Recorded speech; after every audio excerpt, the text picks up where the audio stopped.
Just a quick update about myself. I've been a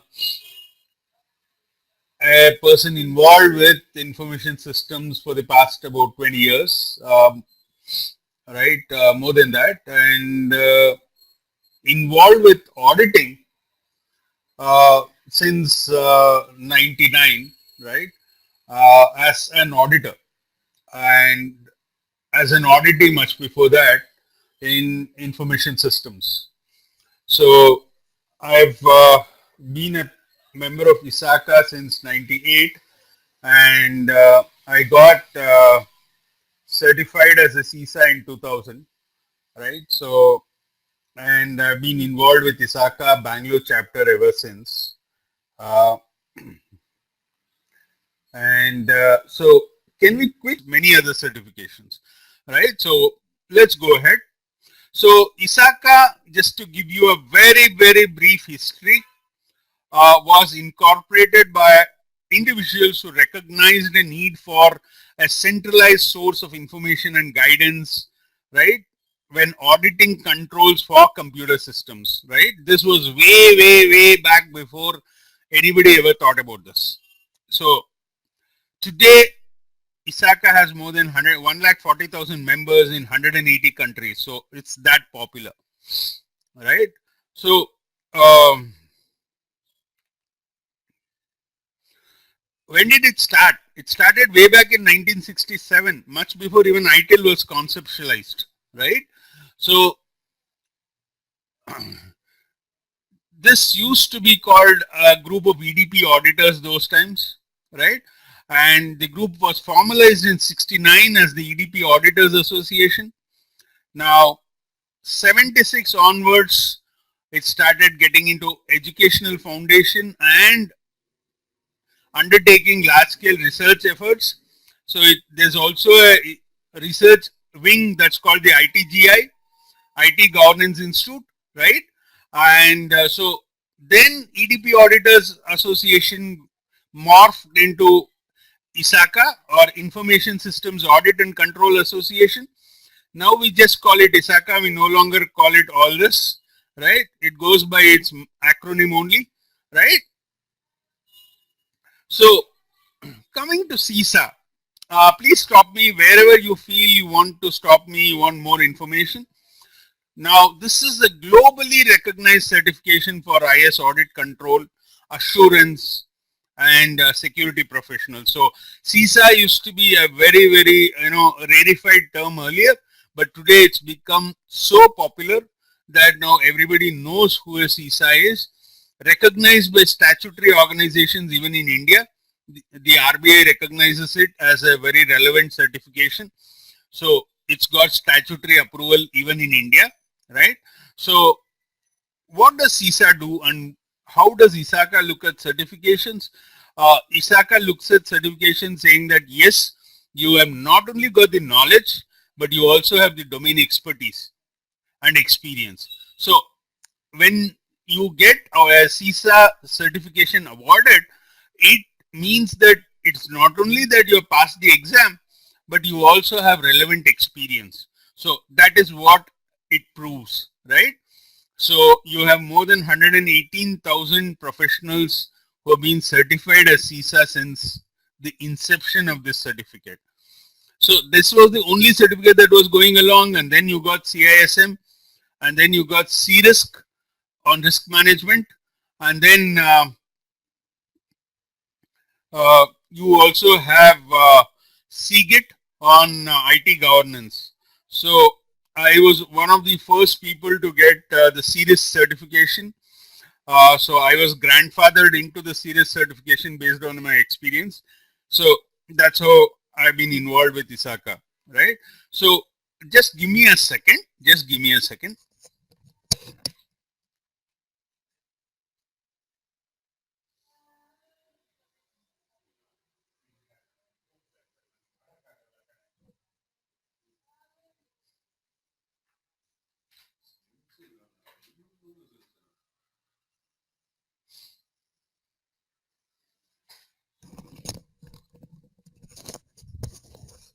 Okay.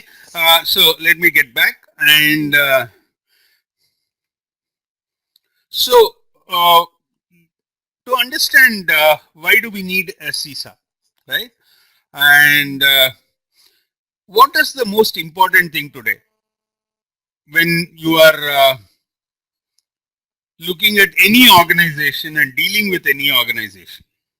What is that you feel that's important to you?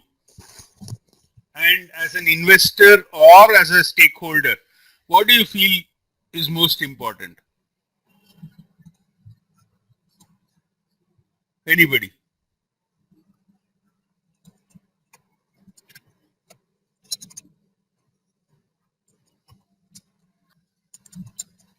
Risk associated with the acquisition. Okay. I as Anybody else? basic terms, I want to run my business without getting into any problems. Okay, you're talking about Basically, compliance. yeah, Okay, compliance and adhering to the law. okay, okay, okay. So most of the stakeholders, right, if I could call that, want an assurance that whatever has been assured to them has, is going to be delivered. Correct? So you need somebody to go and check whether that will happen or not. Correct? So when you're talking about governance, what does the board want? The board wants to know whether whatever we have, you know, set the strategic objectives, are they going to be met? Uh, are we on the right track? Both on business assurance as well as, statutory assurance, right? So can we meet the business goals? At the same time, can we comply with all the statutory requirements? Be it legal, regulatory, contractual, or any other reason, right? So both areas we need to ensure that we have an assurance that yes, I can deliver. Okay. Now, increasingly, IT is becoming the infrastructure which is going to deliver that. So we need somebody to help us understand, right, whether we have that assurance or not. Is where a CISA comes in, right? So therefore, uh, this certification has been recognized the world over as the proof of competency and experience in providing assurance that critical business assets are secured and available, right? So that is where a CISA comes in, right? So why are CISAs preferred? You have an IT certification, an assurance certification that's globally recognized, which is an excellent indicator of proficiency in controls, right? So you are going to be looking at 5 domains, including IS audit, IS governance, IS organization and management, and information security, right? All these areas you're going to look at it. So therefore, CISAs are preferred today, right, over other certifications. So what are the domains that we are going to look at? So this gives you an overview. So my friend was saying, I have done CH, now I want to look at CISA. Great. CH looks at, because I also work with a lot of, ethical hackers, because ethical hackers and CISAs are, part of the same uh, kind of activity in most assignments, because please remember that CISA is a process-based assurance and ethical hackers give me a technology assurance. So actually these are two very complementary domains in that sense, right? So if we look at the various domains that we are going to look at, the first domain we are going to get into is auditing, right? So information systems auditing process. How do I conduct an audit? What are the various aspects of it? What is the process? What is the deliverable? everything is covered in domain 1. What does domain 2 cover? It is governance and management of IT. What is IT governance? What is management? What is the relationship? And why is it important? Everything is covered. Now we look at the life cycle of information systems, right? In domain 3. So information systems may be developed or acquired. And today, most of the time, none of us develop a complete system, right? We develop certain core areas and then everything else is served by, today we plug in somebody else's offering, right? So it's both development as well as acquisition and implementation of our systems totally, right? So that is what domain 3 covers. Domain 4 is running the show, right?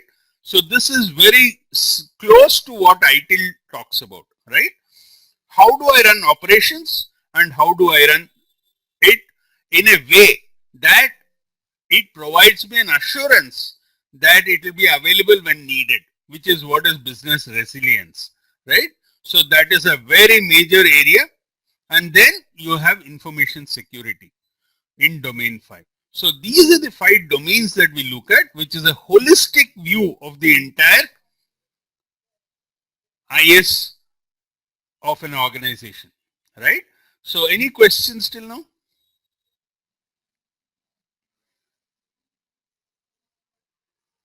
Hi. At the start of this meeting, you told there is some change. Are you referring to those domains? Something has Okay. changed in 2019? Okay. See, there is a change in the content. Okay. So if you look at the domains in the previous version and here, there's an evolution, not a revolution. Okay. Now, for example, if I look at the technologies that have come in, correct? Now, in the previous domain, which was previous syllabus, which was more than 5 years or 6 years old, the focus on cloud was not very high, right? The focus on OT was not very high. The focus on SCADA systems, introducing them to the auditors was not very high. But in the last 5 years, you agree with me that these have become very predominantly used in, industry. So we need to know about them and also understand how they work, correct? So those concepts have been introduced in this particular version of the CISA syllabus. And the structuring has slightly changed. What you used to have as knowledge statements and task statements have been, modified to a bit, right? This now domains and their task statements. So there's a way, in which changes have occurred in the way CISA has been presented now. Okay, thank you. Yeah. Is there any other question? Can I proceed?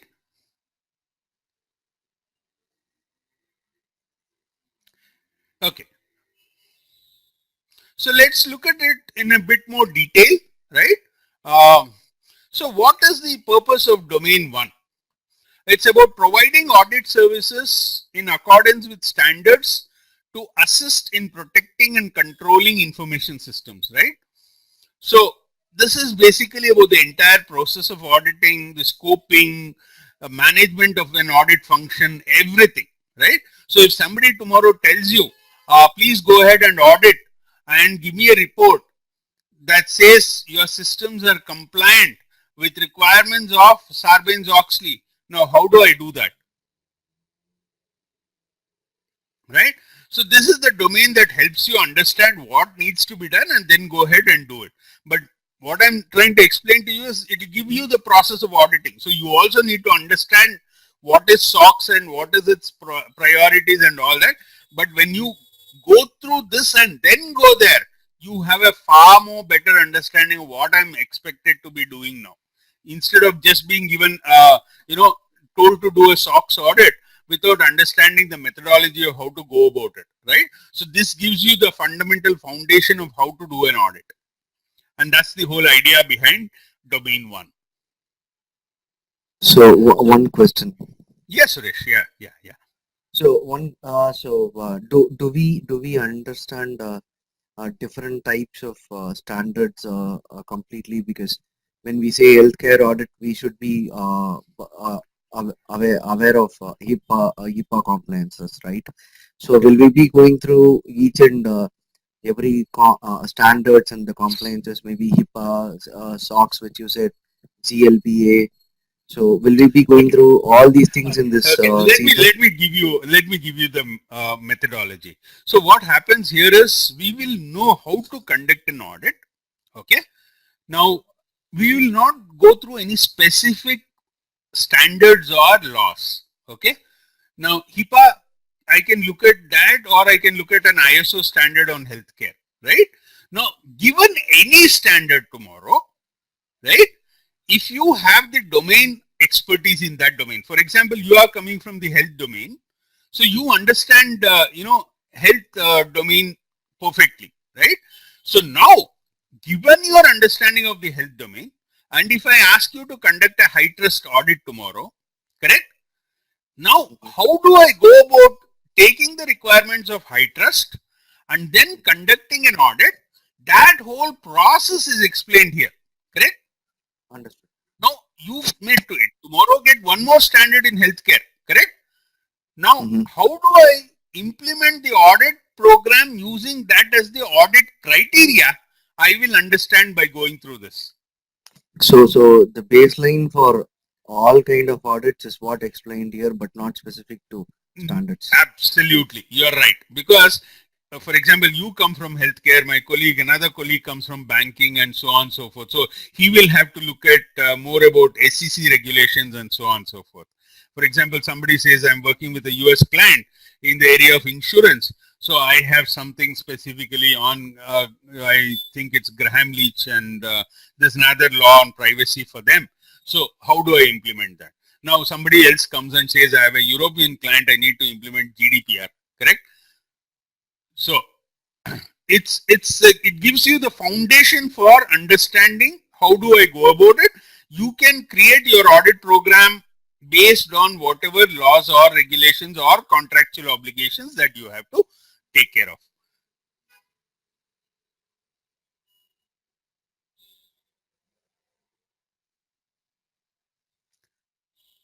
So does that answer, Suresh?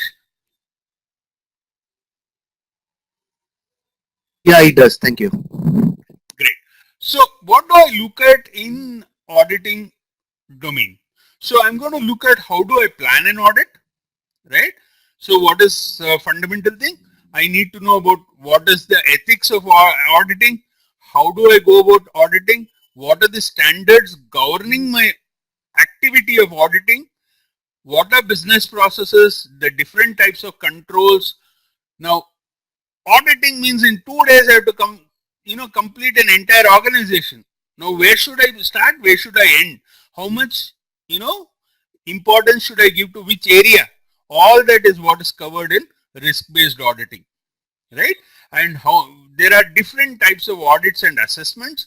Now, what are they and how do I do it is what is covered in the planning phase. In the execution phase, how do I actually conduct an audit, right?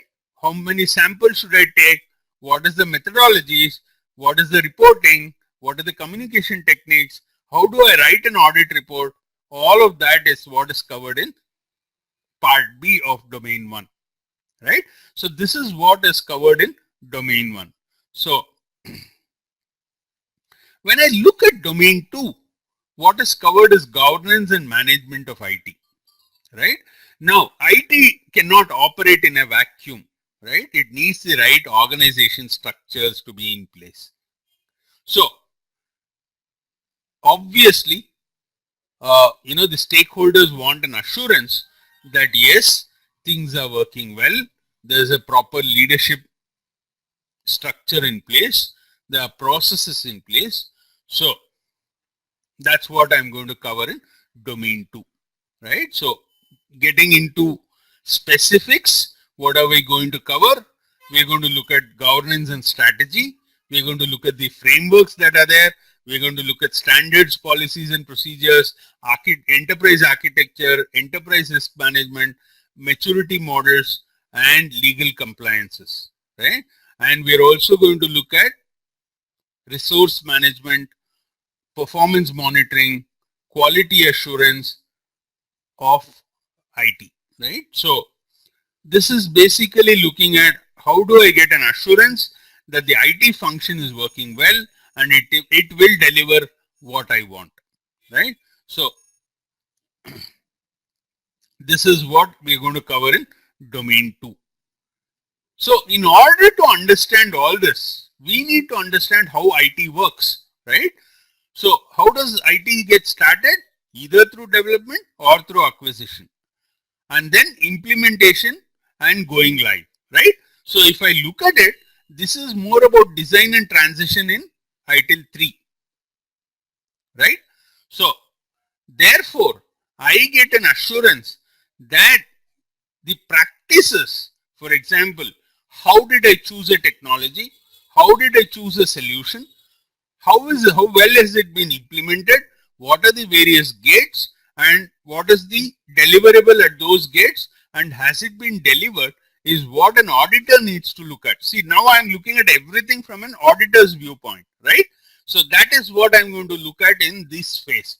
So when an auditor comes and checks, okay, you have had a new implementation. Now tell me how this implementation is gone about. The whole idea in the auditor's mind is, first thing is, what are the business needs for this implementation? Has it been documented? Has it been approved? Right? And then what has been the solution choices? Which has been the solution that has been chosen? Does that choice take into considerations of everything that the business wants? Has it been cost effective? Right? How well has it been implemented? How well have you gone live? Right? So that is what I want to understand in domain 3. So if I look at the various aspects of domain 3, I'm going to look at project governance and management. So we're going to audit project management. We're going to audit the business case for the project. We are going to look at system development methodologies, including your agile and various other aspects. How well is it happening? Right? Control identification and design. All of that in the acquisition and development phase, and in the implementation phase, what are the test cases, what are the testing methodologies, how are you doing configuration and release management, how are you doing migration, right? How are you doing data conversion after it goes live? Have you done a post implementation review? What have you looked at that? Or as a CISA, you may be called in to perform a post-implementation review, right? So these are aspects that I'm going to cover in domain 3. Now, if I look at domain 4, what I would be covering is operations, and this is service operation ITIL, right? So I'm going to look at the whole thing from an auditor perspective, right? So how well are you running the show, right? How well are your operations running? Is it meeting commitments that you are given? Are there areas which can become problem areas in the future? How well are you taking care of continual improvement? All of that is covered in domain 4. So if I get into the various aspects, I need to understand what are the common technology components that are in place in IT. How is service asset management being handled? How are operational activities such as job scheduling being done? How are production process automation activities performing? What are the system interfaces? I also need to understand how end users are using computing, right? Today, one of the biggest problems is end user computing, right? People go and, if I get into a finance team, most of their work, even today, I give them SAP, I give them everything, but still it stays on, an Excel sheet or something like that, right? Now I need to know how do I secure those kind of things. I need to understand data governance, right? So how do you do change management, configuration, release, patch management, everything about database management, everything about operations. I need to know how it is running, right?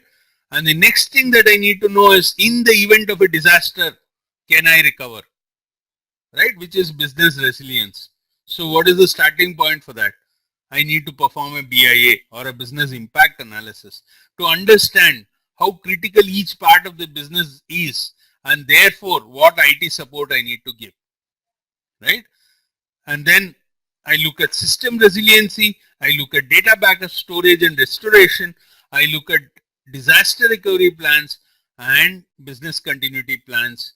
How are they done and how well are they implemented? So this is an area which I need to audit to check on business resilience, right?